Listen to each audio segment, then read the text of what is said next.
तुमच्या लक्षात लक्ष येईना झालंय, म्हणजे कसं सांगायचं ते लक्षात येईना झालं. अच्छा अच्छा बरं काही नहीं म्यूट करा। वंदन हाँ डॉली दीदी आप म्यूट कर लीजिए। चलिए चांदनी दीदी आप बता पाएँ गुणस्थान की परिभाषा कल आप जुड़े थे क्या?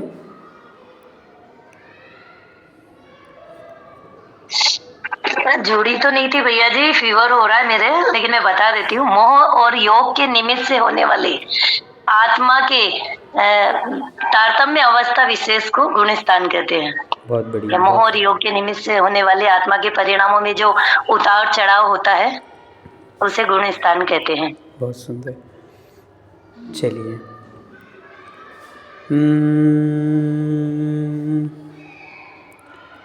शोभा दीदी आवाज़ आ रही है? जी जी भैया जी। हाँ बताइए 4 कषायों के नाम। क्रोध मान माया लोभ। नहीं ये वाली नहीं, अपना जो वर्णन चल रहा है वो वाली कषाय। खोल करके नहीं बताना है, बिना दे के बताना है। अनंतानुबंधी कषाय, फिर अप्रत्याख्यान कषाय, प्रत्याख्यान कषाय, संज्वलन कषाय। अच्छा देख के बताया कि बिना देखे? देख के बताया भैया जी, 2 बहुत दिन बढ़िया मैंने बहुत क्लास बढ़िया। अटेंड नहीं करी थी आपकी। अच्छा तो गलती हमारी है कि आपकी? नहीं गलती तो मेरी है, 2 दिन फिर वीडियो से देख के थोड़ा मैंने बताया है। बहुत बढ़िया तारीफ़ी अंदाज। कोमल भैया बताइए इनके समय सीमा, कषायों की समय सीमा। वंदना भैया जी। हाँ अनंतानुबंध कषाय ये अनंत काल तक चलते हैं। फिर अप्रत्यक्ष ज्ञान कषाय जो है तो 6 महीने का उसको ड्यूरेशन रहता है। उसको क्या अवधि कह सकते हैं हम, 6 महीने की अवधि रहती है।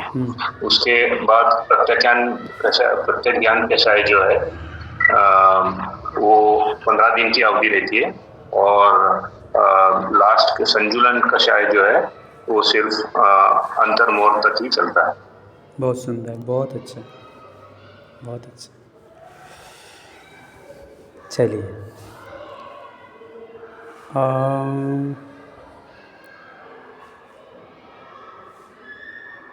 सम्मित भैया आवाज़ आ रही है? जी भैया जी। हाँ बताइए किस किस को ये गुण जो कषाय के नाम अभी भैया ने बताए हैं ये किस किस को होती हैं? अनंतानुबंधी किसको होती है, अप्रत्याख्यान किसको होती है आदि? मिथ्या दृष्टि जीवन को होती है। हाँ अप्रत्याख्यान कषाय सम्यक जीवन को होती है। और प्रत्याख्यान कषाय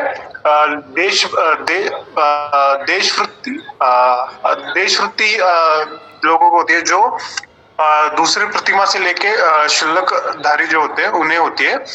और संज्वलन कषाय मुनि महाराजन को होती है, बहुत बढ़िया, 6 से 10वें या 11वें गुणस्थान तक के। बहुत बढ़िया। सबसे छोटी उम्र के हमारे सम्मेद भैया हैं, इनके लिए जितनी ताली बजाए जाएं और इतनी उम्र में भी इनकी लगन है पढ़ने में। एक हमारी सुरभि दीदी जो बहुत छोटी उम्र की हैं वो भी लगनशील हैं। ये दोनों बहुत अच्छा है, छोटी उम्र में भी अच्छा अध्ययन कर रहे हैं।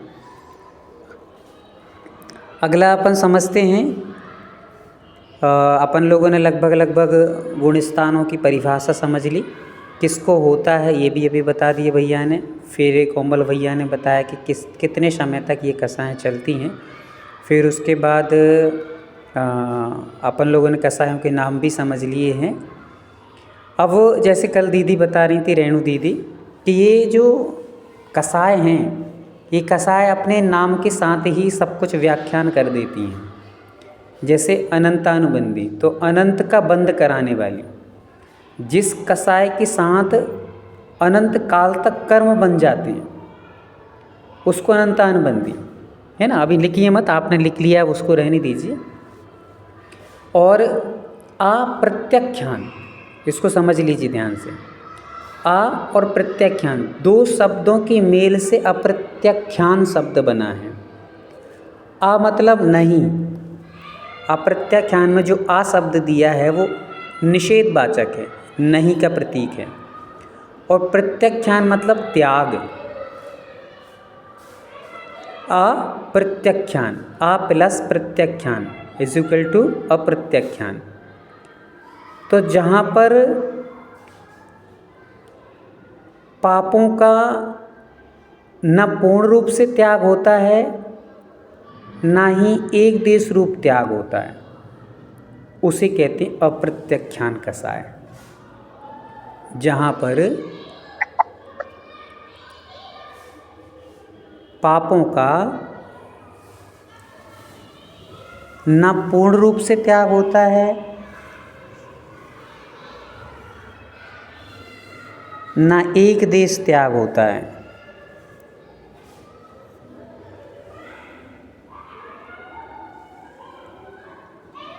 उसे कहते हैं अप्रत्याख्यान कसाय।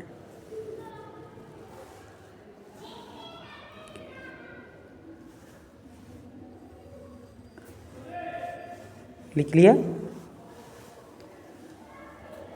अब समझेंगे थोड़ा सा इसको।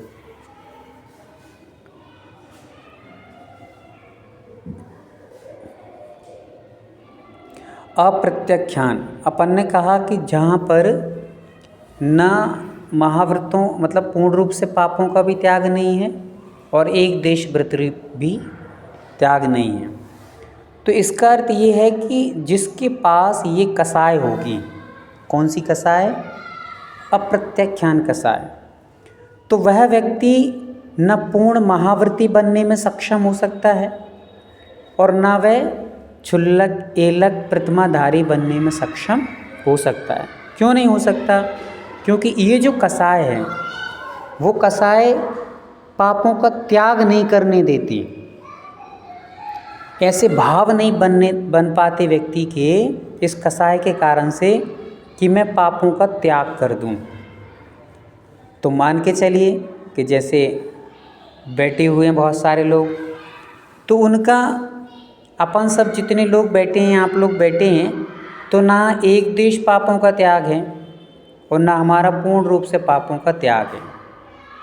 तो अपन लोग के पास कौन सी कसाय कहलाई? अप्रत्याख्यान।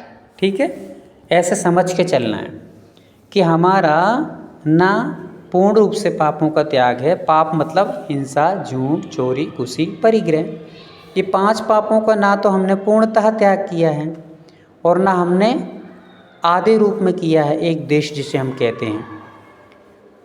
इस कारण से हमें अप्रत्याख्यान कसाय का उदय है। उस अप्रत्याख्यान कसाय का जब तक उदय रहेगा, हम इन व्रतों को धारण करने में सक्षम नहीं हो पाएंगे। राइट, आगे चलते हैं। तीसरी कसाय क्या है? प्रत्याख्यान। तो प्रत्याख्यान का अर्थ अभी अपन ने क्या समझा था? त्याग। तो जहाँ पर एक देश पापों का त्याग कर दिया जाता है या जिसके उदय में एक देश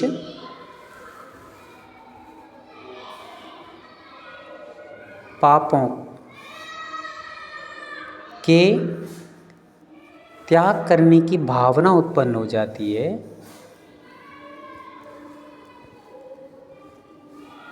उसे कहते हैं प्रत्याख्यान कसाय।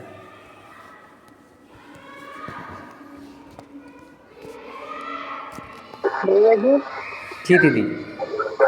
भैया जी एक बार फिर से बोलिए इसका। हाँ, मैं बोल दे रहा हूँ। प्रत्याख्यान को एक बार फिर से समझा दीजिए। हाँ, मैं बता रहा हूँ।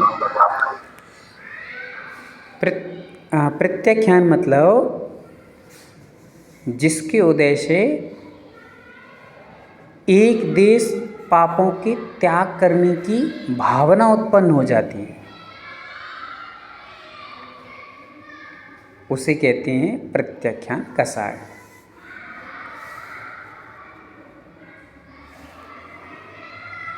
यहाँ पर मैंने इसकी 2 परिभाषाएं आपको बता दी हैं, जिसमें से आपको जो भी अच्छी लगे वो परिभाषा आप समझ सकते हैं। अब कोई पूछेगा आपसे किसको होती हैं, तो ये तो आप लोगों को पता है कि दूसरी प्रतिमा से लेकर के क्षुल्लक, एलक, आरिका माताजियों के पास ये कसाय होती है। ठीक है। अब ये हमने जैसे मान लीजिए संज्वलन कसाय, चौथी कसाय हमारी आ गई संज्वलन। संज्वलन, सन मतलब सम्यक,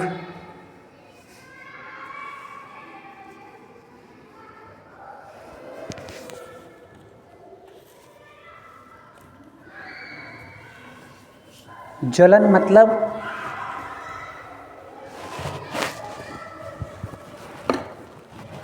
पाप समझ लीजिए, या संज्वलन, ज्वलन को मतलब जैसे कि सम्यक पर से ज्वलन, ज्वलन मतलब कि जो पीड़ित करती है,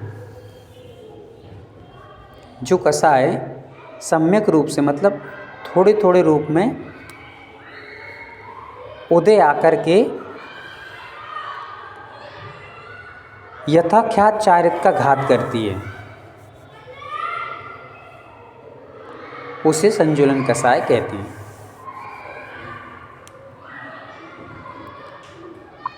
भैया जी वंदना, और एक बार थोड़ा सा समझा दीजिए। हाँ, फिर से मैं बताता हूँ। थोड़ी यहाँ क्या पाठशाला चलती ना, तो 10-25 मिनट और वो चलेगी, बच्चों की आवाज़ बहुत आती है। जो कसाय, ऐसे भी लिख सकते हैं अपन, जो कसाय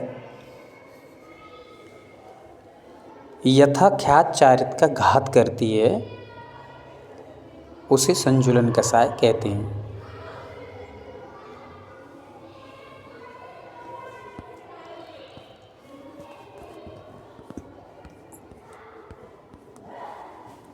ये मैं आपको अपनी भाषा में बता रहा हूँ, बाकी शास्त्रों की भाषा में तो आपको बहुत कठिन पड़ जाएंगी और वो भी आप धीरे धीरे समझ सकेंगे। पहले हम लोग अपनी भाषा में सारी परिभाषाओं को समझ लेंगे, तो फिर आपको अन्य भाषाएं भी समझ में आने लगेंगी।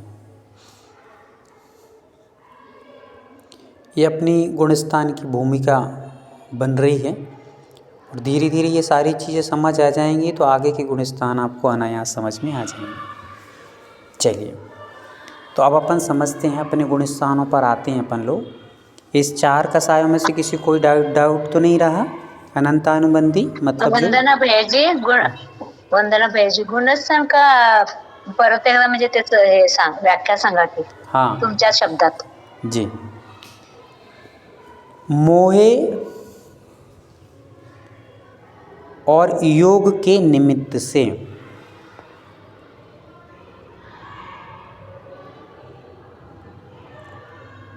आत्मा के परिणामों में जो उतार चढ़ाव होता है उसे गुणस्थान कहते हैं।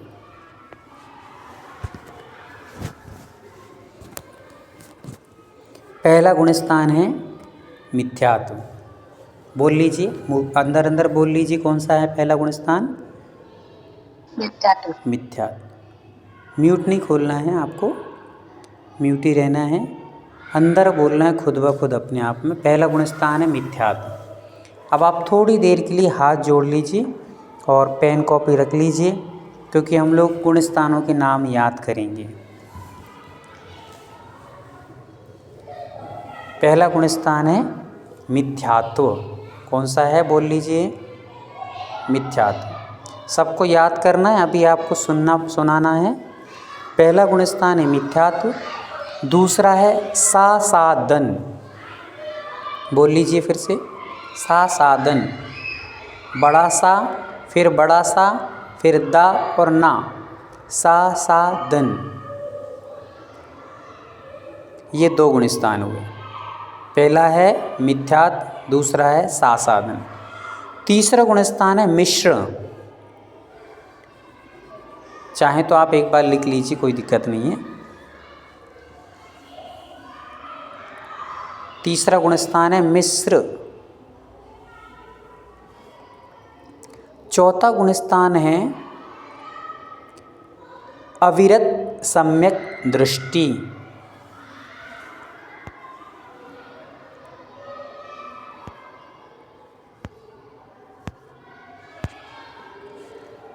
हो गया।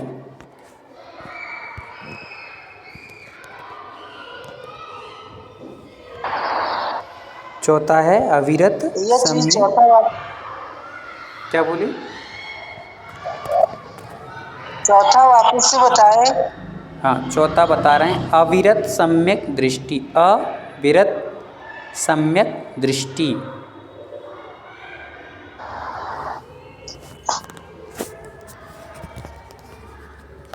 हो गया। अविरत सम्यक दृष्टि। फिर अगला है पांचवा देश व्रत।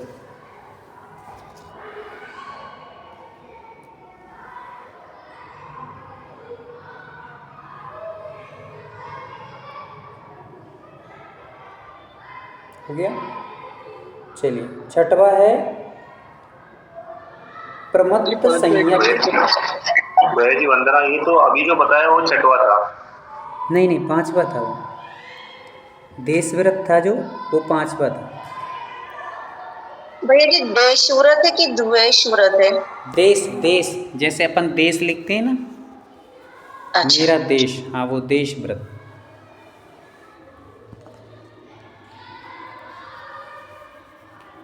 चलिए फिर से मैं बोल दे रहा हूँ एक बार, जिनका आगे पीछे हो गया हो वो फिर से सुधार कर लेंगे। पहला गुणस्थान है मिथ्यात्व। दूसरा गुणस्थान है सासादन। तीसरा गुणस्थान है मिश्र। वंदना भैया जी, मिश्रला पण सम्यक मिथ्यात्व पण म्हणतात काय? हाँ म्हणतात, काही नाही, चालते।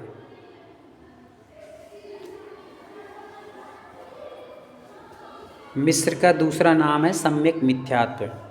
ब्रैकेट में लिख सकते हैं आप लोग चाहें तो, सम्यक मिथ्यात्व।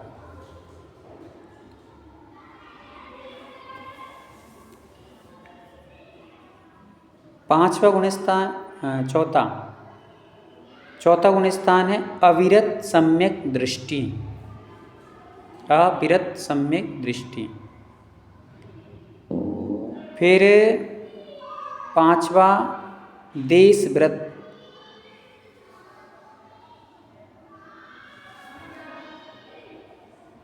छठवा है प्रमत्त संयत। सातवा है अप्रमत्त संयत।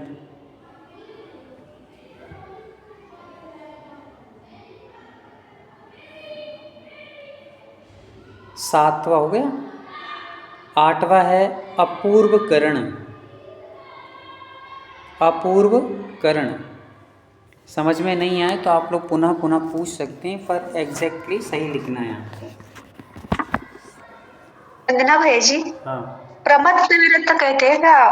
प्रमत्त विरत भी कहते हैं ना? क्या कहते हैं? प्रमत्त विरत। हाँ,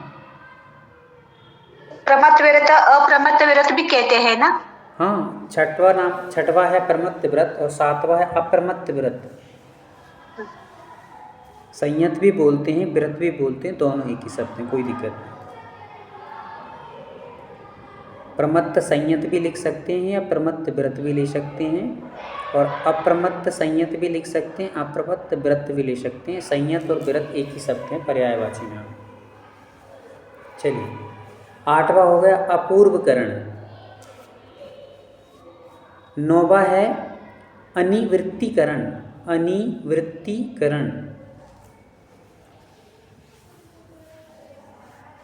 कल आपको इसकी पूरी वीडियो मिल जाएगी, और आप लोग भी थोड़ा सा चार्ट वगैरह बनाया करो, और जैसे 3 लोग का चित्र वगैरह अपन ने समझा, इनको थोड़ा सा बनाएं, डायग्राम तैयार करें इसके, तो और अच्छा रहेगा। आप लोग आगे चलते हैं। अनिवृत्तिकरण हो गया ना, 9वां। 10वां है सूक्ष्म सांप्राय। सूक्ष्म सांप्राय।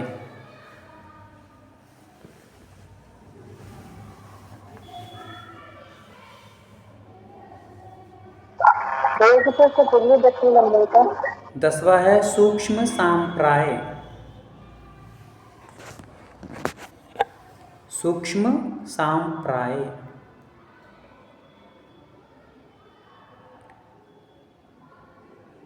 कल आपको पूरी इसकी वीडियो मिल जाएगी तो उसमें से और क्लियर आप कर लेना।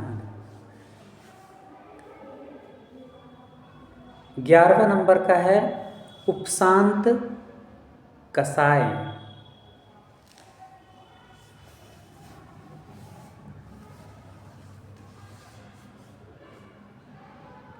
इसको उपशांत मोह भी बोलते हैं।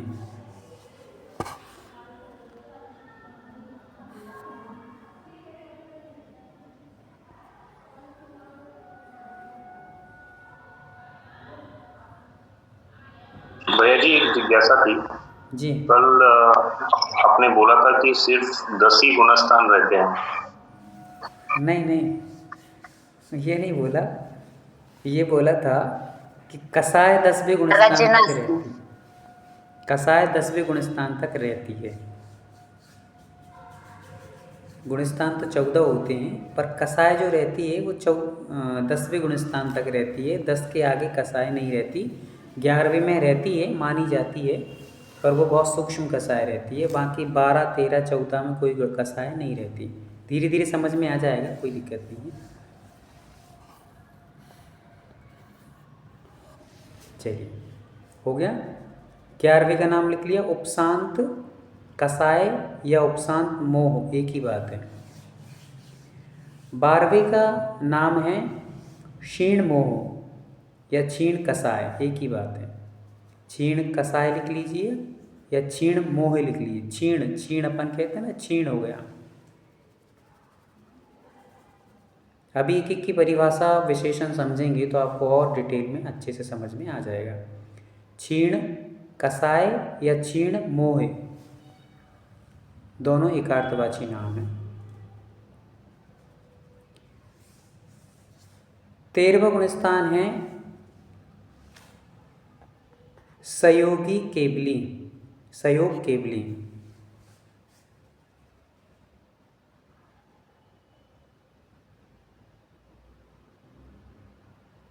और 14वां गुणस्थान है अयोग केवली। 13वां था सहयोग और 14वां है अयोग केवली। अब अपन समझते हैं पहले गुणस्थान को, विशेष रूप से अच्छे से समझने का प्रयास करेंगे। कोई टेंशन लेने की बात नहीं है, आराम से सब समझ में आएगा। चलिए प्रारंभ करते हैं आज के विषय को लेकर। अपना मेन विषय अपना पहला गुणस्थान कौन सा है? मिथ्यात्व। मिथ्यात्व गुणस्थान। तो पद्मश्री दीदी, हाँ चलिए, पहले गुणस्थान है मिथ्यात्व। तो तत्वों पर विपरीत श्रद्धान को मिथ्यात्व गुणस्थान कहते हैं। तत्वों के विपरीत श्रद्धान को मिथ्यात्व गुणस्थान कहते हैं।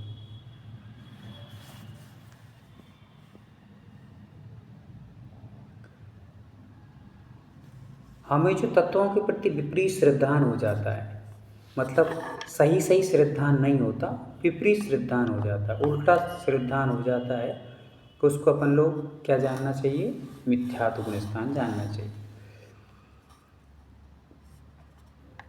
चलिए अब थोड़ा सा पेन कॉपी बंद कर लीजिए और थोड़ा सा ध्यान से समझिए। बातें बहुत सारी हैं, आप लोग सुन के और बाद में लिख लेना, क्योंकि अब आप ऐसे लिखते ही जाएंगी तो फिर और बहुत सारी चीज़ें छूट जाएंगी आपकी। अब आप समझिए ध्यान से। मिथ्यात्व विशेष रूप से 2 प्रकार का होता है। कितने प्रकार का होता है? 2 प्रकार का। एक होता है गृहीत मिथ्यात्व और एक होता है अगृहीत मिथ्यात्व। सम्मेद भैया, कौन कौन से मिथ्यात्व होते हैं? गृहीत और अगृहीत। हाँ, गृहीत और अगृहीत मिथ्यात्व। अब यदि कोई आपसे पूछ ले कि ये अगृहीत क्या है, गृहीत क्या है, तो अगृहीत मिथ्यात्व, अगृहीत और गृहीत। गृहीत का मतलब होता है कि हमने किसी के उपदेश को सुन करके या किसी की प्रेरणा से प्रेरित होकर के या किसी चमत्कार को देख करके या किसी और व्यक्ति को लाभ आदि को देख करके किसी मिथ्या देवी देवता की आराधना करने लगना, उसको कहते हैं गृहीत। मतलब जो ग्रहण किया जाता है दूसरे की प्रेरणा से या दूसरे के उपदेश से या दूसरे के देख करके जो ग्रहण किया जाता है उसको कहते हैं गृहीत मिथ्यात्व। शोभा दीदी समझ में आ रहा है?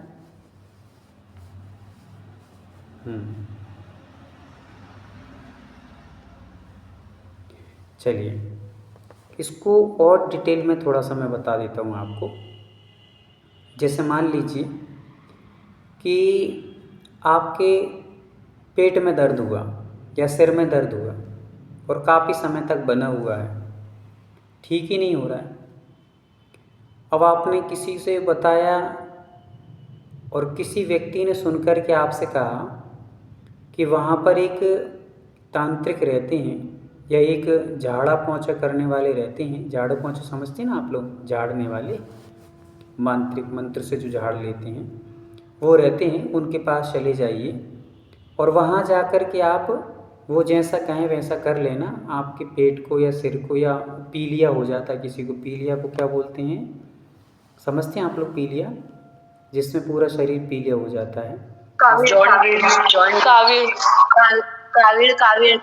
हाँ वो जो भी, तो वो हो जाए तो उसको जड़वाने के लिए किसी तांत्रिक मांत्रिक के पास हम चले जाते हैं।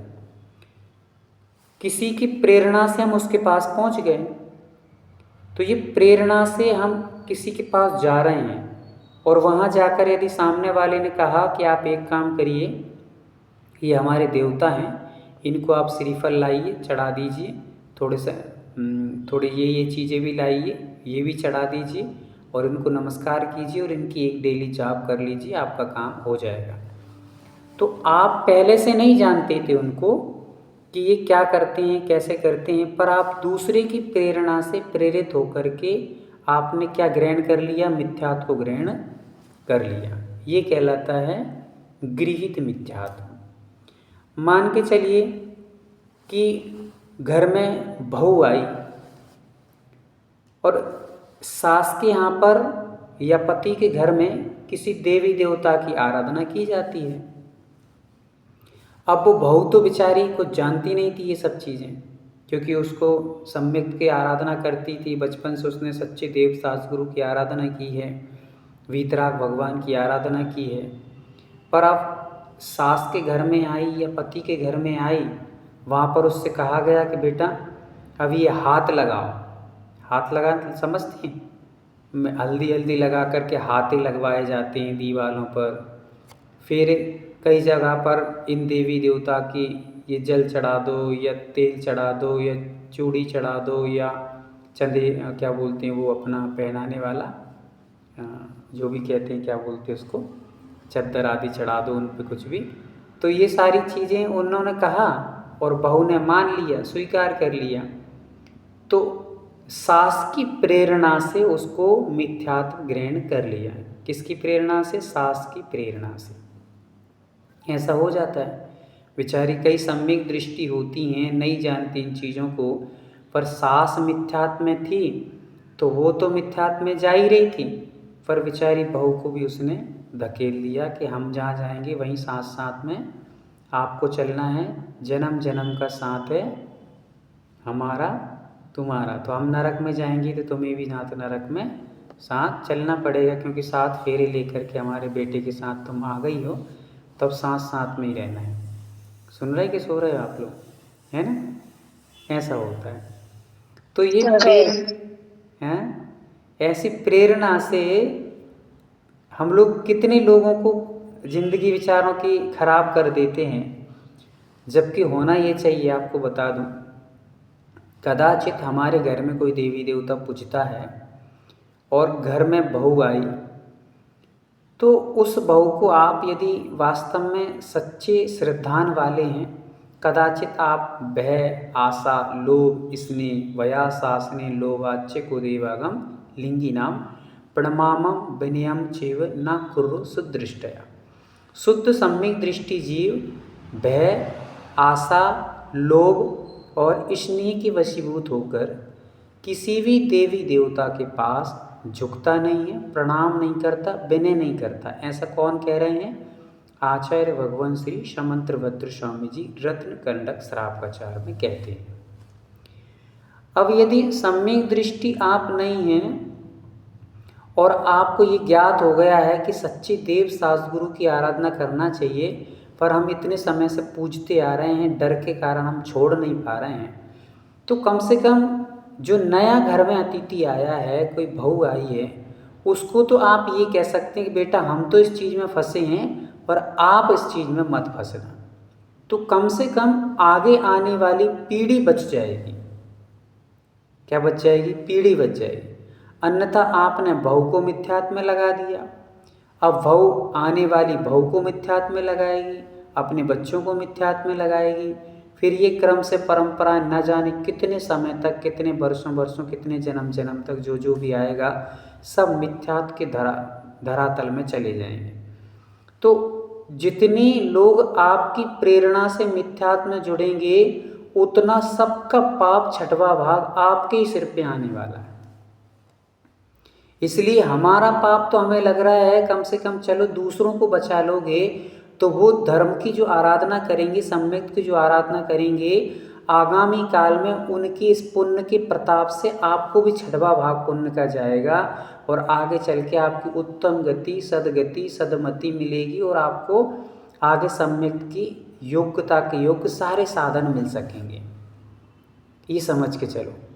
अभी नहीं छोड़ पा रहे हैं तो कम से कम दूसरों को उसमें मत लगने दो, दूसरों को तो प्रेरित करो कि भाई हम फंसे, हम डर के कारण नहीं छोड़ पाते हैं, चलिए कोई बात नहीं, पर आप मत करना ये काम, आप इस मिथ्यात्व में मत जाना, अन्यथा आपकी भी दुर्गति निश्चित हो जाएगी। इसलिए हम लोग विवेक के साथ ये सारी चीज़ों को करें। तो आपको शायद मुझे लग रहा है समझ में आ गया होगा कि गृहीत मिथ्यात्व किसे कहते हैं, जो दूसरों की प्रेरणा से या दूसरों के आकर्षण से हम ग्रहण कर लेते हैं, उसे गृहीत मिथ्यात्व कहते हैं। मान लो किसी को उपदेश नहीं सुना हमने, पर हमें लगा कि ये भैया सुबह सुबह जाते हैं और फलानी देवी के पास या फलाने देवता को जल चढ़ा के आते हैं, तो इनको कितना सारी दुकान कितनी ज़्यादा चलती है, इनका व्यवसाय कितना ज़्यादा फैलता जा रहा है, तो हमें किसी को देख के भी प्रेरणा मिल सकती है कि भाई हम भी इनकी आराधना उपासना करेंगे तो अपना भी व्यापार व्यवसाय बढ़ जाएगा। तो हम किसी को देखकर भी हम लोग ग्रहण कर लेते हैं मिथ्यात्व को। ऐसा ही नहीं कि किसी के कहने से ही करें, किसी को देखकर भी हम लोग ग्रहण कर लेते हैं। किसी को जैसे मान लो आप यूट्यूब देखते हैं, रील से देखते हैं, और रील में आपने देखा कि हाँ जिनकी जयकारा लग रहा है, उनका जयकारा लग रहा है, कितनी भीड़ इकट्ठी हो रही है, तो कुछ ना कुछ यहाँ पर मिलता होगा, कुछ ना कुछ अतिशय होंगे, कुछ ना कुछ चमत्कार होंगे। ऐसी आपको रील देखकर प्रेरणा मिल गई या व्हाट्सएप पे कोई वीडियो देख कर के प्रेरणा मिल गई, तो उससे आकर्षित होकर आप लोग यत्र तत्र स्थानों पर देवी देवता के पास चले गए, तो ये भी गृहीत मिथ्यात्व के अंतर्गत आ जाता है। तो हमें ऐसे गृहीत मिथ्यात्व का त्याग करने का प्रयास करना है। अब आ गया दूसरा अगृहीत मिथ्यात्व। अगृहीत सीधा शब्द कह रहा है अगृहीत। ये याद रखो, ये चीज़ हमेशा लिख लो कि छोटा आ जहाँ लगता है वो निषेधवाचक होता है और बड़ा आ जो लगता है वो सीमावाचक होता है।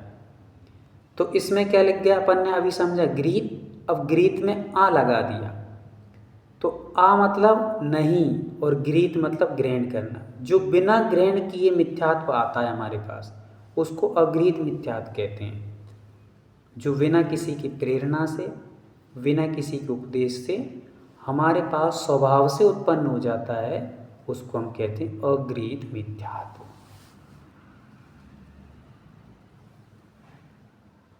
एक बार और रिपीट कर दीजिए भैया जी। चलिए, जो किसी की प्रेरणा या किसी के उपदेश के बिना भी अपने स्वभाव से उत्पन्न हो जाता है, सहजता से अनायास अपने अंदर प्रकट हो जाता है, उसको कहते हैं अगृहीत मिथ्यात्व। आ छोटा लिखना है, बड़ा आ नहीं, छोटा वाला आ, अगृहीत, अगृहीत। चलिए, तो ये दो हमने मिथ्यात्व को समझ लिया, ठीक है, गृहीत मिथ्यात्व और अगृहीत मिथ्यात्व। भैया वो सीमावाचक और क्या बताया? छोटा आ जो लगाया जाता है वो निषेधवाचक होता है और बड़ा आ सीमा सूचक होता है। जैसे कभी आप तत्वार सूत्र अपन पढ़ेंगे ना आगे चल के, तो उसमें एक सूत्र आएगा आ आकाशादेक द्रव्यानि। तो वहाँ पर आ आकाशादेक मतलब कि जहाँ तक 6 द्रव्य दिखाई देते हैं या पाए जाते हैं उसको लोकाकाश कहते हैं। सीमावाचक कर दिया उसको कि जहाँ तक मतलब सीमा बांध दी। और छोटा आ जैसे अपन ने अभी पढ़ा था प्रत्याख्यान अप्रत्याख्यान कसाय, तो प्रत्याख्यान में हमने आ शब्द जोड़ दिया। प्रत्याख्यान का अर्थ होता है त्याग और आ शब्द जोड़ दिया तो नहीं, मतलब त्याग नहीं, जहाँ पर महावृत और पूर्ण रूप से पापों का और अनुरूप से पापों का त्याग नहीं करते, उसको अप्रत्याख्यान कसाय। ऐसा अपन अब समझ के आए हैं। ऐसे ही अभी अपन ने समझेंगे अप्रमत्त गुणस्थान। हाँ भैया, वंदना, इसमें आम ये जो करते हैं ना, क्या बोलते हैं इसको, आम मरण उपोषण जो करते हैं ना, कभी कभी जो इसके लिए बैठते हैं ना, धरना धरने के ऊपर बैठते हैं ना, हाँ, तब भी उसको आमरण बोलते हैं, मीन्स मरण तक। हाँ, उसको आ शब्द आता है ना, दैट इज सेमवाचक। Right right right. आमरण उपोषण, आमरण मतलब उस पर बैठ जाते हैं धरने पर, तो उसको आमरण पर्यंत, आमरण अनशन, आमरण अनशन कहते हैं उसको। आमरण करेक्ट। हाँ, बस लौकिक क्षेत्र में तो सब प्रवीण हैं, पुछवा लो आप का पूछने हैं। धार्मिक क्षेत्र में बस शून्य बटे सन्नाटा है। घूम चुके हम कितनी गतियाँ, क्या क्या कष्ट उठाए थे, भूल गए हम पिछली बतियाँ, क्या क्या दुख उठाए थे। भवन में जीवर घूम चुका, कण कण को जीवर भर देखा। सब चीज़ें देख ली अपन लोगों ने, बस जो देखना चाहिए वो नहीं देखा। पूज्य आचार्य भगवान श्री विद्यासागर जी महाराज जी का चतुर्मास हुआ 1978 में कुंडलपुर में, पहली बार बुंदेलखंड में चतुर्मास हुआ था। एक फरीदाबाद का व्यक्ति काफ़ी दिनों से भावना बना के बैठा था गुरु जी के दर्शन और गुरु जी के दर्शन और काफ़ी प्रभावना, काफ़ी तपस्या त्याग के बारे में सुन रखा था उसने। अब भावना बनाते बनाते चतुर्मास के अंत तक वो वहाँ कुंडलपुर पहुँचा और आचार्य भगवान सामयिक में बैठने वाले थे, प्रांगण में बैठे थे। तो एकाएक पहुँच कर उसने नमोस्तु प्रेषित किया और आचार्य भगवान से कहा कि भगवान, मैंने बहुत सारे लोगों से धर्म की परिभाषा सीखी है, समझी है, पर मुझे आज तक कोई भी धर्म की परिभाषा जमी नहीं है। मुझे लगता है आपके चेहरे, आपके तेज और आपकी तपस्या से मुझे ऐसा लग रहा है कि शायद आप जो चीज़ बताएंगे वो मेरे दिलो दिमाग तक उतर जाएगी। आप मुझे धर्म की परिभाषा बता दीजिए। तो आचार्य महाराज ने मुस्कुराकर कहा कि जिस चीज़ को प्राप्त करने में मैंने अनंत भाव व्यतीत कर दिए उसको तू 2 मिनट में समझना चाहता, कोई मैगी थोड़ी ना कि 2 मिनट में बना के खिला दी जाएगी। हाँ, तो फिर भी आचार्य जी ने कहा, परिभाषा बहुत सुंदर बताई आचार्य जी ने, कि आज तक हमने जो किया है या करते आए हैं वो सब अधर्म है, और आज तक हमने जो नहीं किया उसका नाम धर्म है। क्योंकि यदि धर्म हमने किया होता तो हम लोग इस भूमि पर नहीं रहते, अभी तक तो हमें सिद्ध शिला की स्थिति प्राप्त हो जाती। तो अभी तक जो करते आए हैं वो सब अधर्म है, और जो आज तक नहीं किया उसका नाम धर्म है। तो हम भवन में घूम चुके, विषयों को भोग लिया, सब कुछ तो कर लिया, फिर भी हमने वो काम नहीं किया। क्या नहीं किया? व्रतों को धारण नहीं किया, संयम को धारण नहीं किया, सम्यक दर्शन को धारण नहीं किया, चारित्र को सम्यक रूप से धारण नहीं किया। इस कारण ये हो रहा है। चलिए, क्या विषय चल रहा था अपना? गृहीत और अगृहीत मिथ्यात्व का। तो लगभग सभी को समझ आ गया होगा अगृहीत मिथ्यात्व का। अगृहीत में किसी की प्रेरणा की आवश्यकता नहीं होती है, किसी के उपदेश की आवश्यकता नहीं होती है, किसी के दृश्य को देखने की आवश्यकता नहीं होती है।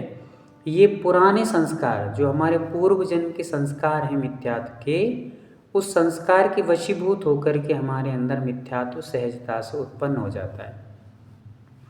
अब ये अगृहीत मिथ्यात्व, मैं सुखी दुखी, मैं रंक राव, मेरे धन ग्रह गौधन प्रभाव, मेरी पत्नी है, मेरा पुत्र है, मेरा धन है, मैं सुंदर हूँ, मैं काला हूँ, मैं गोरा हूँ, मैं राजा हूँ, मैं रंक हूँ, इस शरीर की पर्यायों को अपना मानना ही अगृहीत मिथ्यात्व के अंतर्गत आता है। ये गहरी चर्चा है, इसको अपन थोड़ा सा अभी ना समझ के अपन लोग थोड़ा समझेंगे, समय आएगा, सब चीज़ों का समय आएगा।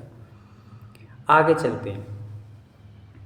जब भी कभी, पहला गुणस्थान अपन समझ रहे हैं अभी, जब भी कभी सम्यक दर्शन होता है तो सबसे पहले व्यक्ति को जो सम्यक दर्शन होगा वो उपसम सम्यक्त होता है।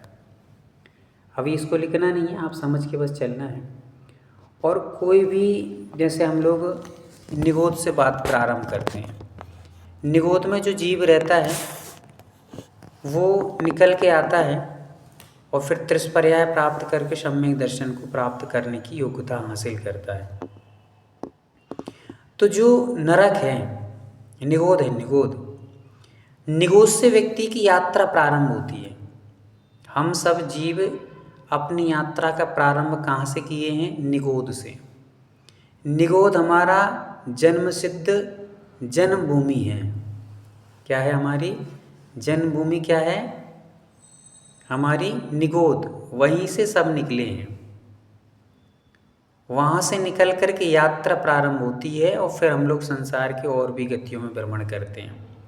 तो निगोद दो प्रकार के होते हैं, एक होता है इतर निगोद और एक होता है नित्य निगोद। समझ लीजिए ध्यान से, फिर लिखना है। धनश्री दीदी बताइए कौन कौन से निगोद होते हैं?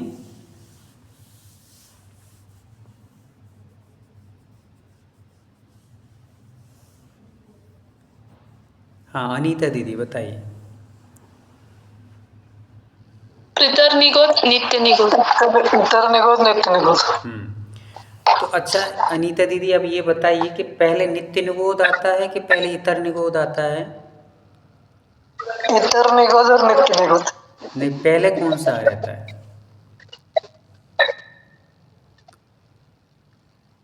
पहले कौन सा निगोद रहता है? जहाँ से हम लोग निकले हैं उस निगोद का नाम क्या था जहाँ से हम निकल कर आए हैं? नित्य निगोद। कौन सा निगोद? नित्य निगोद। नित्य निगोद। बहुत सुंदर। अब देखिए ध्यान से सुनेंगे। कभी भी आपसे पूछे क्या आपका जन्म स्थान क्या है, तो आपको कहना है कि नित्य निगोद।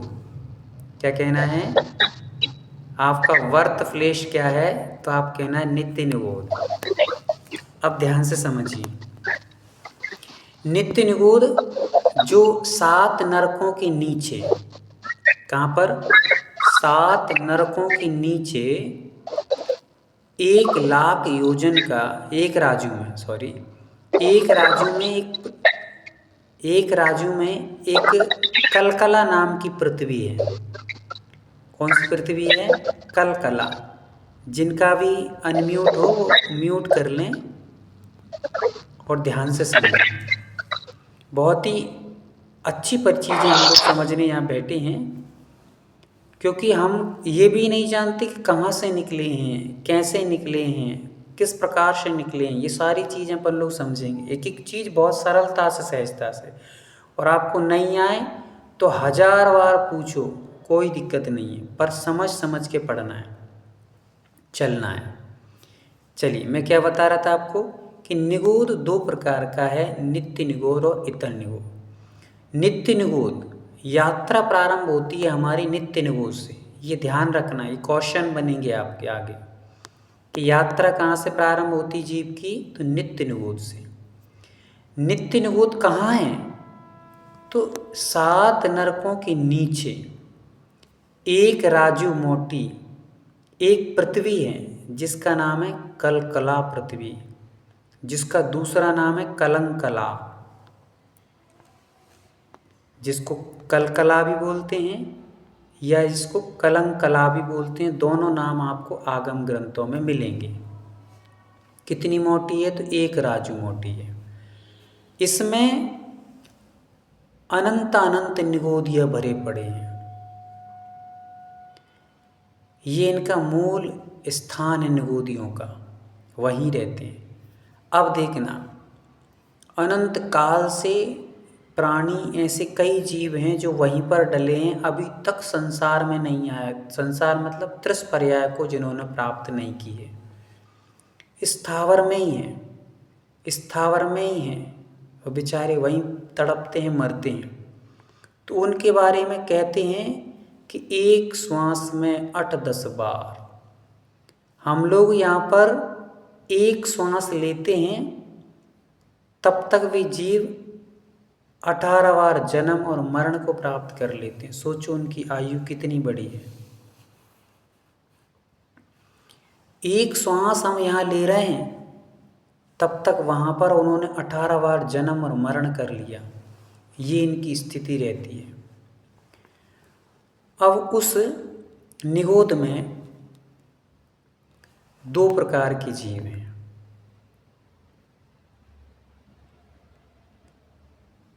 कितने प्रकार के जीव हैं? 2 प्रकार के। अब समझेंगे ध्यान से। कोमल भैया, ज़्यादा हार्डली तो नहीं हो रहा है? ज़्यादा टफ तो नहीं बन रहा है? वंदना वैसे हो गया है, अभी कुछ नहीं हो सकता। मैं और एक बार वीडियो देख लूँगा। हाँ, मतलब ये जो अपन चल रहे हैं, सीख रहे हैं, वो ज़्यादा कठिन तो नहीं लग रहा है आपको? हाँ, अभी थोड़ा लग रहा है। लग रहा है, कोई दिक्कत नहीं है। यदि व्यक्ति ने सरल काम कर लिया तो कोई महानता नहीं की, और जिस व्यक्ति ने कठिन कामों को करके आगे बढ़ गया, वो व्यक्ति निश्चित तौर से कुछ करके गुजरा है, ऐसा कहा जाता है। यदि हम लोग नदी में सीधे तैर जाएं तो कोई बहुत बड़ी बात नहीं है, क्योंकि सीधे तो मुर्दे भी तैर जाते हैं। जहाँ नदी का बहाव है उसमें ही हम बह गए तो ये कोई बहुत बड़ी बात नहीं है सम्मित भैया। इसमें तो एक मुर्दा भी डाल दो तो वो भी बह जाएगा। पर नदी जिस दिशा में बह रही है, उस दिशा के विपरीत जो बह कर के आया है, उसको हम कहेंगे कि ये है व्यक्ति सही में तैराक, मजबूत तैराक, व्यवस्थित तैराक। तो हम लोगों को थोड़ी सी धाराओं में अच्छे से आप समझना, कोई कठिन नहीं लगेगा। एक धीरे धीरे स्टेप बाय स्टेप आपको समझ में आएगा। कठिन इसलिए लग रहा है कि अभी हम लोग बिल्कुल लिखने में जुटे हुए हैं। इसमें जुटे हैं लिखने में, पर आप लोग इस चीज़ को समझोगे तो इन्जॉय समझोगे कि बहुत बढ़िया, कैसे जीव निकला है, हमारी यात्रा कहाँ से प्रारंभ हुई है। हम उस चीज़ को समझ रहे हैं जिस चीज़ को हम लोग आज तक नहीं समझे, और जबकि वहीं से निकले हैं, जहाँ से हम निकले हैं उस चीज़ को आज तक पता नहीं था, पर अब हम उस चीज़ को ही जा रहे हैं। मेन उस पॉइंट पे आ गए हैं जहाँ से व्यक्ति का जीवन प्रारंभ होता है, निगोद से, नित्य निगोद। नित्य निगोद का अर्थ होता है कि जहाँ नियम से प्राणी मरता करता रहता है, वहीं पे रहता है। लिखो मत, अभी समझो, लिखने के लिए जीवन पड़ा है, पार में पूछ लेना आप। तो उस नित्य निगोद में 2 प्रकार के जीव हैं, समझिए ध्यान से। एक हैं अनादि अनंत जीव, और एक हैं अनादि शांत जीव। अनादि अनंत, अनादि अनंत, एक बार मुंह में दोहरा लीजिए आप लोग। अनादि अनंत जीव, और दूसरे हैं अनादि शांत जीव। एक है अनादि अनंत और एक है अनादि अंत जीव। अब इनको कैसे समझेंगे हम लोग कि अनादि अनंत जीव मतलब ऐसे जीव भी हैं उसमें। आप लोग के जीवन में कभी ऐसा सोचने में आता होगा कि सभी जीव मोक्ष चले जाएंगे तो संसार का क्या होगा, सभी जीव मोक्ष चले जाएंगे तो संसार का क्या होगा। सभी जीव मोक्ष चले जाएंगे, दीक्षा ले लेंगे, तो आहार कौन कराएगा? ऐसे प्रश्न उठते हैं कई भव्य जीवों के। तो इस चीज़ से आप लोग उसको जवाब दे सकते हैं कि अनादि अनंत जो जीव हैं निगोद में, वे अनादि काल से हैं और अनंत काल तक वहीं रहेंगे, कभी निगोद से नहीं निकलेंगे। उनका वो प्रॉपर वही घर बन चुका है, कुछ भी कर लें वे निकलेंगे ही नहीं, निगोद में ही रहेंगे, वहीं जिएंगे मरेंगे, जिएंगे मरेंगे, एक श्वास में 18 बार जन्म मरण करते रहेंगे, कभी बाहर नहीं निकलेंगे। वो परमानेंट हाउस हो गया उनका, कोई नहीं निकलने वाला। आ गए समझ में? इसलिए कितने जीव हैं भी? अनंत अनंत जीव ऐसे हैं जो कभी भी निगोद से ही नहीं निकलेंगे।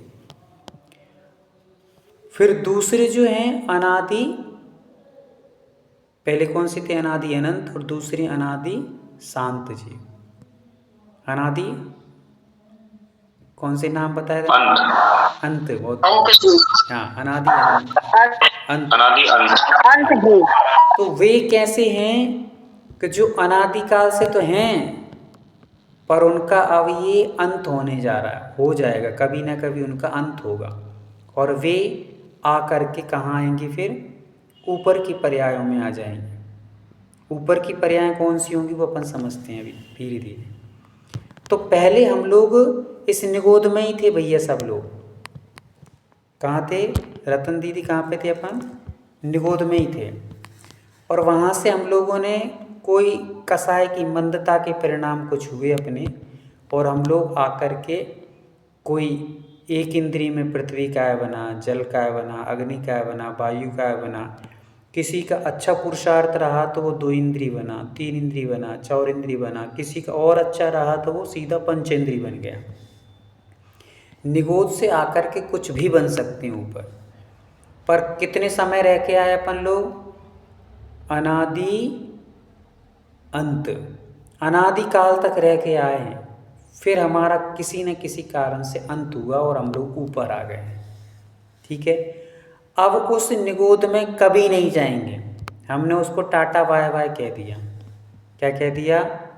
गुड बाय, अब नहीं मिलेंगे हम लोग, जीवन भर के लिए अलविदा हो गए, अब उस निगोद में हम नहीं जाएंगे।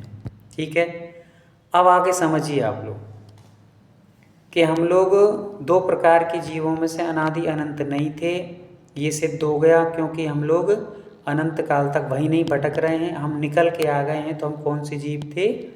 अनादि शांत जीव थे। तो हम लोग भैया जी हम लोग कभी नहीं जा सकते निगोद में फिर से कभी? ऐसा एक मिनट कोई नहीं बनेगा। 1 मिनट जाएंगे, पर ये वाला निगोद नहीं जाएंगे। अब दूसरा वाला, थोड़े सब जगह घूमना है ना अपन को, तो ये वाला निगोद नहीं, जहाँ अनंत काल तक रह के आए उसमें नहीं। निगोद ना जाना पड़े ऐसा उपाय बताइए भैया जी। बिल्कुल बता रहे हैं, वही उपाय तो चले ही रहा है, वही उपाय के लिए तो अपन जुड़े हैं। जितने सारे लोग इस चीज़ क्लास में जुड़े हैं वे सब अपने निगोद की पर्यायों से संसार के भ्रमण के कारण ही जुड़े हैं। इसलिए कोई नहीं जुड़ा कि भैया जी पता बताओ कहाँ है ये निगोद, फिर से जाके देखना है हमें।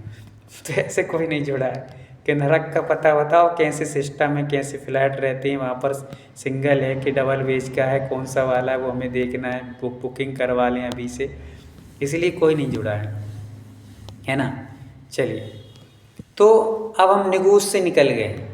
कहाँ से निकल गए हैं? निगोद से। निगोद से निकल कर के व्यक्ति ने त्रिश पर्याय धारण की। कौन सी पर्याय? त्रिश पर्याय। त्रिश त्रिश त्रिश समझ गए ना आप लोग? त्रिश पर्याय धारण कर ली मान लो। तो त्रिश पर्याय का काल ध्यान से सुनेंगे। हम लोग यदि निगोद से निकल के त्रिश पर्याय में आ गए, त्रिश जीव कौन कौन से होते हैं? 2 इंद्रिय, 3 इंद्रिय, 4 इंद्रिय, पंचेंद्रिय, ये सब त्रिश कहलाते हैं। क्या कहलाते हैं? त्रिश। 2 इंद्रिय, 3 इंद्रिय, 4 इंद्रिय, पंचेंद्रिय, ये सब त्रिश कहलाते हैं। अब ये त्रिश पर्याय का समय कितना है? हम लोगों को कितना टाइम मिला है? 2000 सागर का। यदि इतने समय में हम लोगों ने कोई धर्म ध्यान अच्छे काम नहीं किए तो पुनः हमें जाना पड़ेगा निगोद। कहाँ जाना पड़ेगा? निगोद। बहुत ध्यान से समझना, जितना आप आनंद लेके सुनोगे, लिखने की थोड़ी चिंता कम करो, लिख तो आप वीडियो सुन के भी लिख लेना, पर सुनो और समझो उस चीज़ को कि हम लोग इस त्रिश पर्याय में आ गए हैं और त्रिश पर्याय में हमें कितना टाइम दे दिया है, 2000 सागर का। कितने सागर? 2000 सागर का। इन 2000 सागर में शिक्षा दीदी 2000 सागर में हमें मात्र मनुष्य की पर्याय कितनी बार मिलेगी? तो मात्र हमारे लिए 9 बार पुरुष की पर्याय मिलेगी, मात्र 9 बार मिलेगी। इस 9 बार में यदि आपने कोई अच्छा कार्य कर लिया तो ठीक है, अन्यथा पुनः हमें जाना पड़ेगा अन्य पर्यायों। फिर स्त्री की पर्याय भी इतनी मिलेंगी और फिर उसके बाद जो शेष पर्याय बची हैं वो हमें पंचेंद्री में नपुंसक की पर्याय मिलेगी। फिर उसके बाद हमें 2 इंद्रिय 3 इंद्रिय भ्रमण करते हुए पुनः हमें निगोद में जाना पड़ेगा। पर कौन सी निगोद में जाएंगे अब की बार? इतर निगोद में, जो दूसरा वाला निगोद है उसको अपन समझेंगे। तो हमें मात्र 48 पर्याय ऐसी मिलती हैं जो पंचेंद्री से रिलेटिव होती हैं। किससे रिलेटिव? पंचेंद्री से। तो उसमें एग्जैक्टली मुझे भी थोड़ा सा भी याद नहीं आ रहा है, शायद 18 भाव ऐसे मिलते हैं पुरुष के, 18 मिलते हैं स्त्री के, और शेष जो पर्याय बचती हैं वो नपुंसक की मिलती हैं, ऐसे कुछ है। तो बहुत कम पर्याय हमें पुरुष की मिलती हैं जिसमें हम मोक्ष जा सकते हैं, मोक्ष जाने की योग्यता रहती है। अभी लिखना नहीं है, मैं एग्जैक्टली देख करके और बता दूंगा कितनी पर्याय हैं। इतनी मात्र कम ही पर्याय मिलती हैं, इसमें हमें अपना कोई भी सार्थक कार्य करके मोक्ष जाने का प्रयास कर लेना चाहिए। ये यात्रा हमारी चालू हुई है। अब हम लोग इस सब में अनंत जितने घूम रहे हैं ये अभी तक मिथ्यात्म में घूम रहे हैं। किसमें घूम रहे हैं? मिथ्यात्म में। यदि हमने कोमल भैया एक भी बार भी अंतर्मूर्त के लिए, मतलब एक क्षण के लिए भी सम्यक दर्शन प्राप्त कर लिया होता तो हम लोग अभी तक नरक में नहीं भटक रहे होते, त्रियंच में नहीं जा रहे होते, मनुष्यों में नहीं जाते, हम मोक्ष चले गए होते।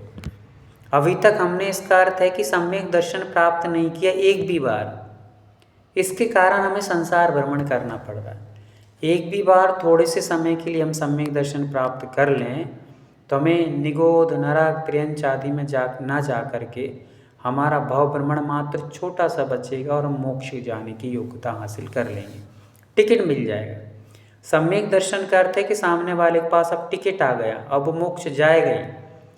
अभी समय निर्धारित नहीं हुआ है, अर्धपुद्गल परावर्तन काल उसका समय निर्धारित है, उसमें वो छोटे मोटे कई भव धारण करके, पर ये हो गया कन्फर्म कि वो मोक्ष जाएगा। अब संसार भ्रमण उसका ज़्यादा नहीं बचा। पर सम्यक दर्शन जिसके पास अभी तक प्राप्त नहीं है उसकी कोई समय नहीं है, कितना भटकेगा, कितने भव तक भटकना है, कोई समय निर्धारित नहीं है। इसलिए समय निर्धारित करने के लिए, मोक्ष का टिकट खरीदने के लिए, लेने के लिए हमें सम्यक दर्शन प्राप्त करना चाहिए। तो अपना पहला गुण स्थान कौन सा हो गया भैया? मिथ्यात्व, है ना, मिथ्यात्व। अब आया हमारा दूसरा साधन, फिर तीसरा है मिश्र और चौथा है अविरत सम्यक दृष्टि। अब हमें यहाँ ये याद रखना है कि कोई भी व्यक्ति सम्यक दर्शन से यदि ऊपर चढ़ेगा तो सीधा वो चौथे में जाएगा, न दूसरे में जाएगा, पहली बार में। पहली बार कोई भी मिथ्या दृष्टि यदि ऊपर छलांग लगाएगा तो कहाँ कहाँ जा सकता है? देखिए ध्यान से सुनिए। पहले गुणस्थान से व्यक्ति सीधा मुनि बन जाए तो 7वें गुणस्थान में जा सकता है। कहाँ जा सकता है? 7वें में। यदि किसी मिथ्या दृष्टि ने सम्यक दर्शन प्राप्त किया और उसके भाव बन गए कि मुझे दीक्षा लेना है और तुरंत उस भावना के साथ उसने दीक्षा ले ली तो सीधा 7वें गुणस्थान में चला जाएगा। और 5 यदि उसने अणुव्रत धारण कर लिए तो 5वें गुणस्थान में जा सकता है, और यदि वो सम्यक दर्शन धारण कर ले तो 4थे गुणस्थान में जा सकता है, और यदि वो सम्यक मिथ्यात्व में आएगा तो 3रे गुणस्थान में जा सकता है। बहुत कठिन विषय होगा पर आपको धीरे धीरे ले चलेंगे, घबराने की बात नहीं है। आपको बहुत अच्छा स्ट्रिक्ट रहना है तो आप बहुत अच्छे से ये सारी चीज़ें समझ सकेंगे।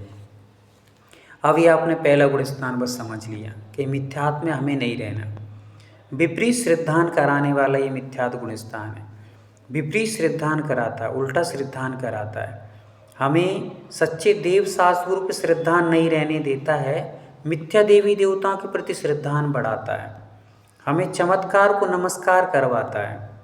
हमने जहाँ भी देखा कि हाँ वहाँ जय जयकारी लग रहे हैं, भीड़ भाड़ लग रही है, बहुत नरियल चढ़ रहे हैं और कितने सब कुछ भीड़ भाड़ जुड़ी है, तो हम वहाँ आकर्षित हो जाते हैं। पर सम्यक दृष्टि जीव ये सारी चीज़ों को देखता समझता है कि वहाँ क्या है, वहाँ हमें जाना चाहिए कि नहीं जाना चाहिए, वो क्रिया हमें करना चाहिए कि नहीं करना चाहिए। विपरीत श्रद्धान यदि हमारा हो रहा है, मिथ्या देवी देवताओं के प्रति झुकाव हो रहा है, तो समझ लो कि हमारे अंदर मिथ्यात्व का उदय आ रहा है, मिथ्यात्व का उदय चल रहा है, जिसके कारण हमें अपने सच्चे देव शास्त्र रूप श्रद्धान नहीं बन पा रहा है। उसको मजबूत बनाइए। कोई कितना भी आके आपको प्रेरणाएं दें, कितना भी परेशान करे, कितना भी बार बार प्रेरित करे कि नहीं भैया आपका बच्चा बीमार है, आप उनके पास चले जाओ, वो झाड़ देंगे और आपसे कुछ थोड़ा बहुत कुछ करवाएंगे, तो वो कर देना। आप चले जाओगे तो फिर आपका मिथ्यात्व गया, सम्यक दर्शन गया। तो हमें डरना नहीं है, भय स्नेह आशा लोभ के कारण अपने सम्यक दर्शन को छोड़ना नहीं है। ये पहला गुण स्थान आज अपना हुआ है। धीरे धीरे जैसे ही हम लोग 2-3 गुण स्थान और समझेंगे तो आपको ये सारे गुण स्थान सहज हो जाएंगे, क्योंकि प्रारंभ की कोई भी चीज़ होती है वो थोड़ी कठिन रहती है। प्रारंभ में जब बहनें भोजन बनाना सीखती हैं तो वो रोटी कहीं भारत का नक्शा बनता है, कहीं इंडिया का नक्शा बनता है, कहीं कुछ का नक्शा बनता है, तो आड़ा टेढ़ा बनता है। पर जब वो धीरे धीरे सीख जाती हैं तो आंखें बंद करके भी बिल्कुल गोल गोल बना लेती हैं। वैसे ही हाल यहाँ पर है कि अपन थोड़ा सा कठिन लगेगा 1-2 बार, फिर उसके बाद आप अपने आप कहेंगे कि हाँ ये मिथ्यात्व गुण स्थान है, ये सासाधन गुण स्थान है, ये मिश्र गुण स्थान है, ये अविरत सम्यक दृष्टि है। एकदम सरल परिभाषा से समझेंगे। जैसे चौथा गुण स्थान है अविरत गुण स्थान। कौन सा गुण स्थान है? अविरत। तो अपन ने अभी क्या समझा था? आ जहाँ लग जाए वो निषेधवाचक होता है, और विरत मतलब वृत्ति जीव जो होते हैं। तो अविरत मतलब जहाँ पर व्रत नहीं है। क्या नहीं है? व्रत नहीं है। व्रतों से रहित सम्यक दृष्टि का गुण स्थान है अविरत सम्यक दृष्टि गुण स्थान। आप सब जितने भी लोग बैठे हैं, कोई व्रत है क्या? अणुवृत्ति है क्या? नहीं है। महावृत्ति है क्या? नहीं है। सम्यक दृष्टि है कि नहीं है? सम्यक दृष्टि है। तो कैसे सम्यक दृष्टि है? अविरत मतलब व्रतों से रहित सम्यक दृष्टि के गुण स्थान को अविरत सम्यक दृष्टि गुण स्थान कहते हैं। तो अब आपसे कोई पूछे कि आपके पास कौन सा गुण स्थान है? अविरत व्रतों से रहित सम्यक दृष्टि है हम लोग। अविरत का अर्थ क्या है? अ मतलब नहीं, विरत मतलब व्रत। हमारे पास व्रत नहीं है, पर क्या है? सम्यक दृष्टि है। तो व्रतों से रहित सम्यक दृष्टि के गुण स्थान को अविरत सम्यक दृष्टि कहते हैं। सरल सी परिभाषा है। कुछ पूछना हो तो 5 मिनट में पूछ सकते हैं। घबराइए नहीं, घबराने वाली बात नहीं, धीरे धीरे सब आएगा। अभी मैं आप वंदना भैया जी, क्या ये निगोद जीव अपने शरीर में भी होते हैं? हाँ, निगोद जीव अपने शरीर में ही भरे पड़े रहते हैं। निगोद के कारण ही हमें भूख लगती है। जो निगोदीय जीव हैं जो अपने अंदर हैं, वो निगोदीय जीव हमारे भोजन को पचाते हैं, जिसके कारण से हमें भूख बार बार लगती है। वो अपन लोग और समझेंगे आगे। शीघ्रता से पूछ लें। कल आपको वीडियो के माध्यम से समझाया जाएगा, तो आप बहुत जल्दी से उस चीज़ को समझ सकेंगे। चलिए पूछ। वंदना भैया जी, हाँ। ये जो आपने नित्य निगोद का लिखवाया था कि ये जो 7 नरकों के नीचे एक राजू मोती, ये क्या था? ये कलकला पृथ्वी है। कलकला या कलंकला दोनों नाम उसके मिलते हैं। ये पृथ्वी का नाम है, जिसमें नित्य निगोदीय जीव रहते हैं। हाँ बोलिए। मुझे ये पूछना था कि अनादि अनंत जीव ने ऐसे क्या पाप किए हैं कि वो कभी निगोद से नहीं निकल पाएंगे? ये जो पाप किए हैं वो केवली ज्ञान, जब मुझे केवल ज्ञान होगा ना तब मैं आपको बताऊंगा कि क्या पाप किए थे इसने, क्योंकि अभी तो कहीं आगम में ऐसा नहीं लिखा है। बाकी मुझे जल्दी हो जाए तो आप लोग भावना भाव, मैं जल्दी आपको शंका का समाधान कर सकूं। चलिए रश्मि दीदी। जी भैया जी, मैं ऐसे बोल रही थी कि अपन को अपने जैसे जैन धर्म में मुनि सर्वनाथ भगवान शनिवार को उनको मतलब उनकी पूजा करनी चाहिए, उनका जाप करना चाहिए। कुछ वहाँ चमत्कार हो रहे हैं, उसमें अपने को मिथ्यात्व थोड़ी लगेगा? नहीं, ऐसा है कि मिथ्या तो नहीं लगता, पर सम्यक दर्शन मलिन होता है। वो कैसे होता है वो अपन लोग आगे समझेंगे।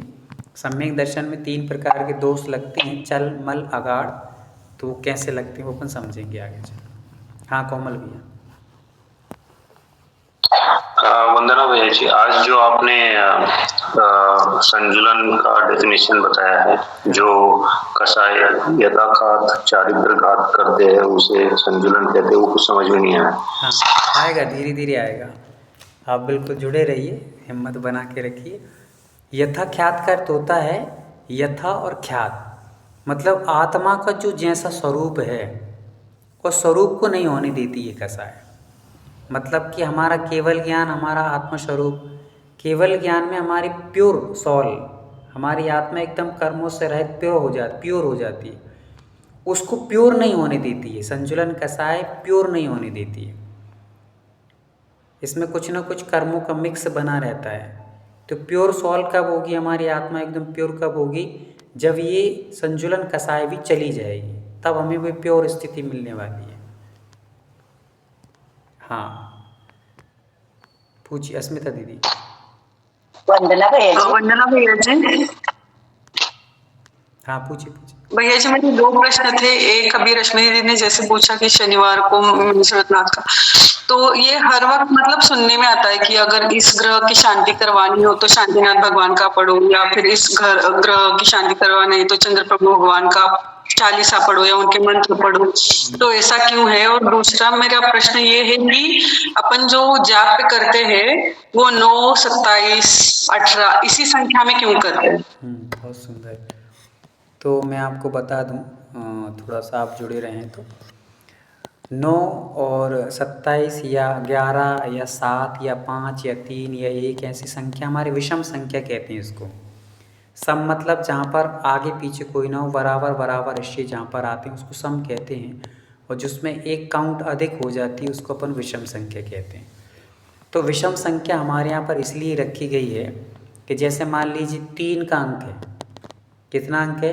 3 का, तो 3 को हम 1 हमने दे दिया और 1 और दे दिया, ये बराबर हिस्से हो गए, पर अपने पास अब 1 एक्स्ट्रा बचा है ना। तो यहाँ पर हमारे इस अंक जो विषम संख्या में रखे हमारे जैनागम में, वो ये कहते हैं कि हमारी आत्मा हमेशा एक ही रहेगी। कैसी रहेगी? एक रहेगी, अलग ही रहेगी। कभी भी 2 चीज़ें जहाँ रहेंगी वहाँ आपको कभी मोक्ष मिलने वाला नहीं है। 2 चीज़ों में आपस में तारतम्यता बनी रहेगी, तब तक आपको लगाव रहेगा, अटैचमेंट रहेगा, और जहाँ अटैचमेंट रहेगा तब तक आप अपनी आत्मा को प्राप्त नहीं कर पाएंगे। इसलिए 2 से पृथक एक और, उस 2 से पृथक हो जाइए, तब आप सिंगल हो जाएंगे तो अपनी आत्मा की प्राप्ति कर सकते हैं। तो विषम संख्या अपने आप में ये बताती कि आप अकेले आए हैं, अकेले जाओगे और अकेले ही दुख सुख का भोग करोगे, और अकेले ही आपको मोक्ष प्राप्त करना है, आपके साथ कोई भी आने जाने वाला नहीं है। ये एकमात्र अपनेपन का अधिकार, अपनेपन का एहसास कराने के लिए विषम संख्या रखी जाती है। चलिए और वंदना भैया जी। हाँ हम अन्य देवी देवता के पास नहीं जाते और सम्यक दर्शन का नियम लेते हैं, उनका गुणस्थान कितना होता है भैया जी? हाँ, सम्यक दृष्टि का गुणस्थान 4था होता है, जो अपन ने समझा था ना अभी, अविरत सम्यक दृष्टि, तो उनका 4था गुणस्थान हो जाता है। उसको अपन अभी समझेंगे और डिटेल में। बहुत सरल है, कोई दिक्कत नहीं है, ऐसा बहुत कठिन नहीं है। पहली बार कुछ लोग सुन रहे हैं, समझ रहे हैं, इसलिए कठिन लग रहा है, पर ये सब चीज़ एकदम सहज हैं। जैन दर्शन की मूल आधारभूत चर्चाएँ हैं ये, और इनको अपन को समझना चाहिए, सीखना चाहिए। हाँ, ऐना जी से पूछिए। मेरा एक क्वेश्चन इस टॉपिक से रिलेटेड नहीं है, समोशरण से रिलेटेड है कि जब भगवान का समोशरण लगता है तो 5000 धनुष ऊपर पहुंच जाते हैं, फिर उसके बाद योग निरोध करने के बाद मतलब योग निरोध करने के लिए वो जमीन पर आते हैं या 5000 धनुष ऊपर से ही मोक्ष चले जाते हैं? हाँ। क्योंकि आपने एक क्लास में बताया था कि अरिहंत भी एक पद होता है, जैसे आचार्य पद होता है, उपाध्याय पद होता है, ऐसे अरिहंत पद भी होता है, तो फिर वो पद के साथ मोक्ष कैसे जा सकते हैं? उन्हें भी तो साधु बनना पड़ेगा, मतलब नीचे आना पड़ेगा फिर जाएंगे। तो मेरी ये जिज्ञासा है, आप समाधान कीजिए। आप जो कह रही हैं वही समाधान है कि भगवान परिग्रह के साथ मोक्ष नहीं जा सकते हैं। वो समोसरण भी एक तरह से परिग्रह का सूचक है। तो भगवान उस चीज़ को छोड़ करके, क्योंकि वो भगवान के निमित्त से ही बन रहा है ना, भगवान नहीं होते तो वो निमित्त ही नहीं बनते कोई, तो समोषण नहीं बनता। तो भगवान के निमित्त से वो बन रहा है, उसको भी वो छोड़ करके योग निरोध करने के लिए वन में चले जाते हैं। और वहाँ वन से ही वो जब समय उनका आता है और योग निरोध को पूर्ण कर लेते हैं, वो अयोगी बन जाते हैं। तो 5 अक्षर के समय में वो मोक्ष को प्राप्त कर लेते हैं। मतलब वो नीचे आते हैं ना, 5000 धनुष से नीचे आएंगे ना वापस पृथ्वी पर? बिल्कुल बिल्कुल, समोषण को लेके ही नहीं घूमते रहते वो। जब निरोध करेंगे योग निरोध तो वो सब छोड़ देते हैं, बिहार के समय भी छोड़ देते हैं। वो तो दिव्यध्वनि जब गिरती तभी वो समोषण में जाते हैं, वहाँ के समय नहीं रहते। ठीक है, धन्यवाद। चलिए करें पूर्ण आज को। भैया जी और एक जिज्ञासा पूछी थी मैंने।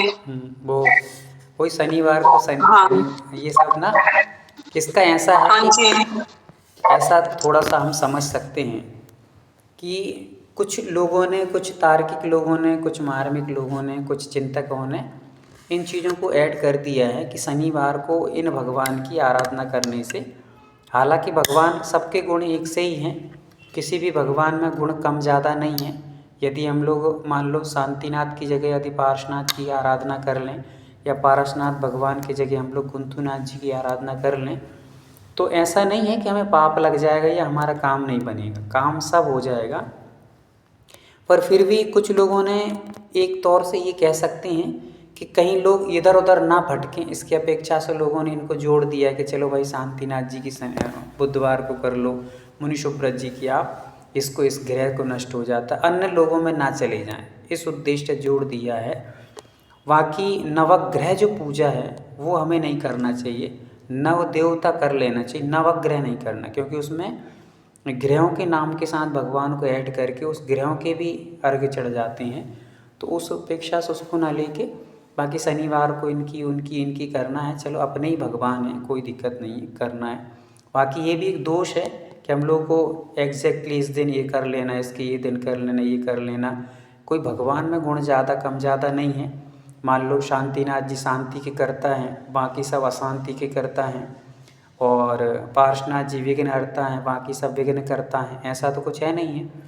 यदि पार्श्वनाथ जी भी करेंगे तो भी विघ्न हर दूर होंगे, शांतिनाथ जी करेंगे तो भी विघ्न दूर होंगे, शांतिनाथ जी करेंगे तो भी शांति होगी, और कुंतुनाथ जी कर लेंगे तब भी शांति होना है। अपने भावों की बात है, जिससे हमें जो भाव लग जाए। अच्छा श्री, या मान लो ऐसे हम कह सकते हैं कि मान लो 2 भाई हैं, कोई 2 भाइयों में आपस में दोनों जन रहते थे, अच्छे से रहते हैं, और कदाचित मान लीजिए कभी झगड़ा हो गया, और झगड़ा हो गया है तो दोनों भाई में से अब वो एक भाई जो झगड़ा हुआ है वो जाकर के अपने घर में ना भोजन करके, पति पत्नी से झगड़ा हो गया आपस में, तो वो पति पत्नी, अब वो पति जो है वो पत्नी का भोजन ना करके दूसरे घर के भाई, जो दूसरा भाई है उसके घर में जाकर भोजन कर लेता है, तो कोई बात नहीं, कम से कम वो होटल नहीं गया, कम से कम वो अजैनों के पास नहीं गया, तो उसने अपने ही घर में जा कर के भोजन कर लिया। तो वैसे ही मान लीजिए भाई आपका ये किसी ने कह दिया कि शांतिनाथ जी कर लो, कुंतुनाथ जी, कोई बात नहीं, अपने 24 तीर्थंकरों में जिससे मन लग जाए उसका कर लो, पर 24 से बाहर मत जाओ, इतना विशेष ध्यान रखना है, नहीं तो फिर तो हम पूरी से चले जाएंगे। मल को दूर किया जा सकता है, पर जो पूरा ही ख़त्म ही कर दोगे तो फिर उसका कोई ऑप्शन नहीं मिलेगा। चलिए, हो गया भैया जी। केवल ज्ञान के बाद भगवान का आहार होता है या नहीं होता है? नहीं होता दीदी, आप नहीं नहीं होता है, आपने करवाया हो तो बात अलग है, बाकी हम लोगों ने तो पढ़ा है कि नहीं होता। आपको केवल ज्ञान होगा ना तो हम करवाएंगे। अच्छा, क्या करवाएंगे? आहार करवाएंगे। अच्छा, तो मतलब आप यही चिंता में बैठी हैं कि हम लोग को हार कराना पड़ेगा क्या? टेंशन ना लो। भैया जी आपने बताया है ना कि केवली भगवान को खाली नौकर्म का आहार होता है, नौकर्मों का आहार। जी जी जी। बाकी मतलब उनको इंद्रिय से तो कोई मतलब ही नहीं होता, इंद्रिय होके भी उसका उपयोग नहीं करते वो। ये लोग क्या है, समझदार हो गए ना कि संक्षिप्त मतलब फोकट में निपटा देंगे अपन, कह दो अभी तसल्ली के लिए, बाकी तो हार मान लेना, नहीं है तो कह कर के इनकी मन को संतुष्ट कर दो, तो दे देंगे हम आपको हार। बनो तो सही, सब निपटाने के पीछे पड़े हैं कि जल्दी निपट जाओ। भैया जी और भगवान को जब केवल ज्ञान होता है जब ही वो जो चार अघात्य कर्मों को नष्ट कर देते हैं, या जब योग निरोध करते हैं तब चार अघात्य कर्मों को नष्ट करते हैं? जब योग निरोध कर देते हैं तब वो अघातीय कर्मों को नष्ट करते हैं। चलिए हाथों को जोड़ेंगे जिनवाणी। वंदना भैया जी। हाँ पूछिए। वंदना भैया जी। एक्चुअली और एक पूछना था कि हमारे जैन दर्शन में अष्टमी और चतुर्दशी ये तिथियों को क्यों ज्यादा महत्व दिया जाता है? हाँ, ये थोड़ा बहुत अच्छा क्वेश्चन है और इसका बहुत अच्छा एक रीजन भी है, पर वो अभी थोड़ा सा आप टाइम को देख करके अपन लोग इसको समझ लेंगे कल। अच्छा टॉपिक है ये भी, संधि काल आती हैं कि अपन कैसे समझेंगे।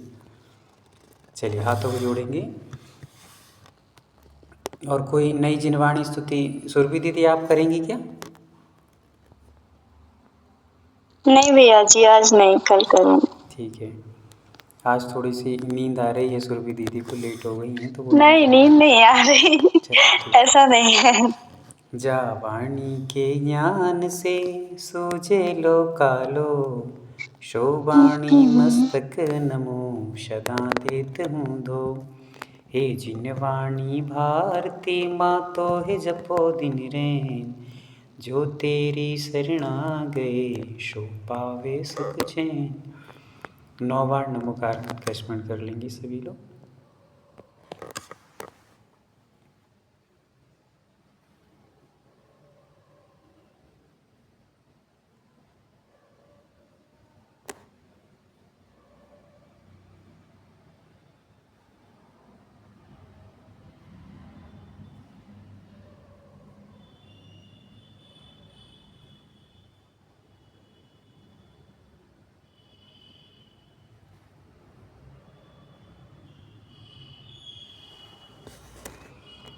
सभी के लिए हस्त मुस्कुराते जय जिनी। जय जय। वंदना भैया सभी को जय जिनेंद्र। वंदना भैया जी, प्रतिमा धारिणा वंदना, बाकी सर्वांना जय जिनेंद्र।